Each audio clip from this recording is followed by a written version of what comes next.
At sarap talaga sa ears ang 4-cylinder mga kabomba.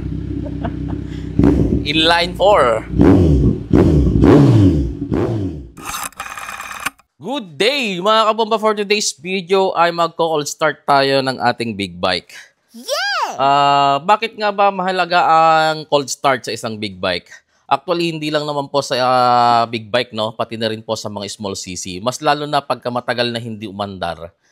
Ang explanation dyan mga kabomba, yung lube natin or yung oil, pag matagal na hindi umandar, bumababa lahat yan. So, kailangan natin siyang i-cold start para i-pump, no? Or mag-circulate yung oil. Tapos, sa big bike kasi, lalong-lalo na pag 4-cylinder, meron tayong Celsius na tinitignan. Dito natin makikita mga kabomba yung Celsius. Pag dito ay naging 60 degrees Celsius, doon na natin siya pwedeng bombahin. So yun mga kabomba, importante talaga na mapag-circulate muna natin yung oil doon sa loob ng makina para hindi sila magkaroon ng gasgasan. Pag walang kasing oil, syempre magkakaroon ng kanyan, kaskasan, magagasgas yung bawat gears, magkakaroon yan ng gap, no? Or clearance na tinatawag. Pag nagkaroon ng clearance, magkakaroon yan ng alog. At kung mapapansin mo, magkakaroon ng pagbabago sa andar or tunog ng makina. So, doon na nagsisimula ang pagkasira ng makina ng motor. So, tara mga kabomba, i-cold start natin to. Kaya nga sabi ko, ito ang kanyang indicator ng temperature. Naka-Celsius siya. So, start natin.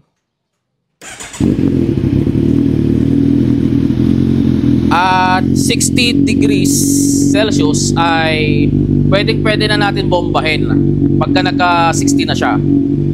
At kung mapapansin nyo, mataas ang kanyang silinyador.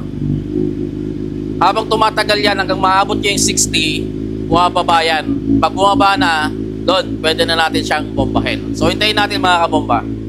58 59 60. O yun, bumaba na yung idle niya. So yun yung indicator na pwede na tayong mag-bomba. Bombahin lang natin pero konti lang para mag-circulate muna natin yung kanyang oil or lube sa loob.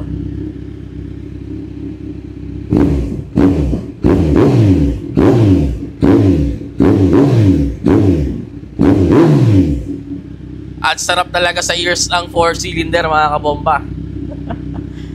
Inline 4. So yun mga kabomba, ang payo ni kabomba sa mga kapwa ko riders, lalong-lalo na sa umaga, no, ugaliin natin ang pagko-cold start para mas ma-maintain natin ang performance ng ating mga motor. So hanggang dito na lang mga kabomba ang ating video. Maraming salamat. Bye-bye!